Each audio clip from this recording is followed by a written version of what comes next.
Welcome to Speak English with Energy.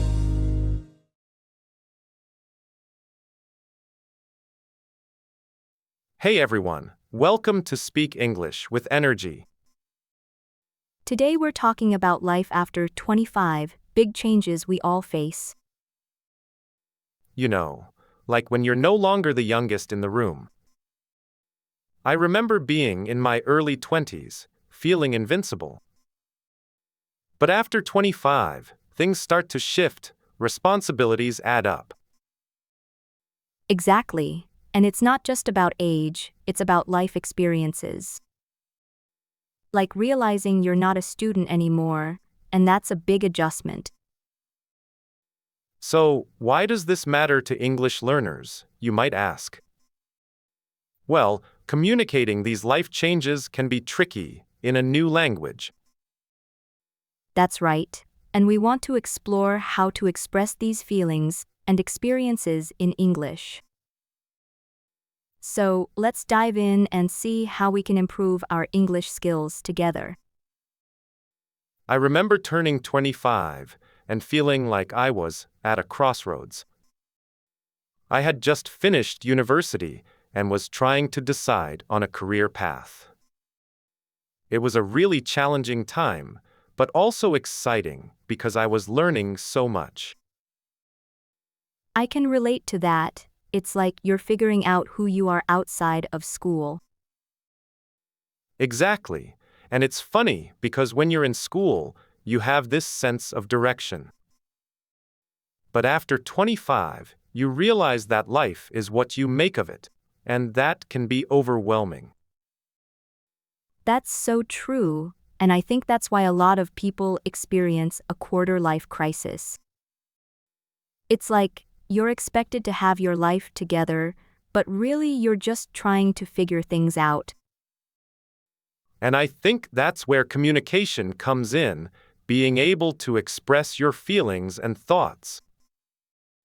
For me, it was about learning to be honest with myself and others about what I wanted.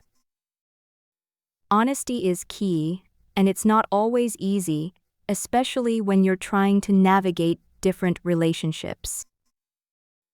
But being able to communicate effectively can really make a big difference in your personal and professional life. Absolutely, and that's what we want to focus on today: how to communicate these life changes in English. So, let's explore some examples and tips on how to express these feelings and experiences in a clear and confident way. One big misconception about life after 25 is that it's all about settling down. That's not always true, is it? No, for example, I know someone who started a new business at 27. It was a risk, but it paid off, and now they're really happy. That's great to hear. It shows that life can still be exciting after 25. Exactly, and it's about finding what works for you, not just following a traditional path. So, what if someone is feeling stuck? How can they start making changes? Well, for my friend, it was about taking small steps towards their goal. They started by doing some freelance work on the side, and then eventually quit their job. Now they're their own boss, and it's been a really rewarding experience. I can imagine having that freedom and autonomy must be amazing. Yeah, and it just goes to show that life after 25 can be full of new opportunities. And it's never too late to make a change, whether it's in your career or personal life. Absolutely, and that's what we want to encourage our listeners to think about. So, let's talk about practical tips for making a change after 25. I think one tip is to start small and set achievable goals. Exactly, like taking a course or attending workshops to learn new skills. And it's also important to identify what's holding you back. For example, I knew someone who wanted to start their own business. But they were afraid of failing, so they never took the first step. Until they realized that the biggest failure is not trying at all. That's so true, and it's never too late to make a change. One common mistake people make is waiting for the perfect moment. Instead, we should focus on making progress, not perfection. Let's walk through an example of how to do this. First, identify what you want to achieve, and then break it down into smaller steps.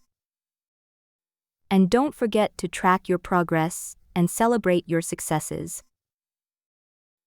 By following these tips, you can make meaningful changes in your life after 25. For example, I started writing down things I'm grateful for. And it really helped me stay positive during tough times. That's really interesting. What kind of things did you write down? Just small things like good coffee or a beautiful sunset. I love that. It's so easy to overlook those little things. Exactly, and it's amazing how it can shift your focus. Did you find that it helped you in other areas of your life too? Yes, it actually helped me be more present in conversations. That's a great point. Being present is so important. And it's something that we can all work on, one day at a time. So, to recap, life after 25 is about progress, not perfection. And being open to change, which can be really tough for some people. Right. And also about taking small steps towards our goals every day. This helps build momentum and confidence over time. I think that's really important because it's easy to get discouraged if we don't see immediate results. But by focusing on the process, not just the outcome, we can stay motivated. Exactly. And one actionable tip is to write down 3 things you're grateful for each day. This helps shift our focus to the positive aspects of our lives. That's a great tip, and it can really help us appreciate what we have. And I think that's a great way to wrap up our conversation today. See you next time on Speak English with Energy. Thanks for listening. If you enjoyed this episode, don't forget to like, share, and subscribe. Keep learning, keep growing, and keep speaking English with energy. See you in the next episode.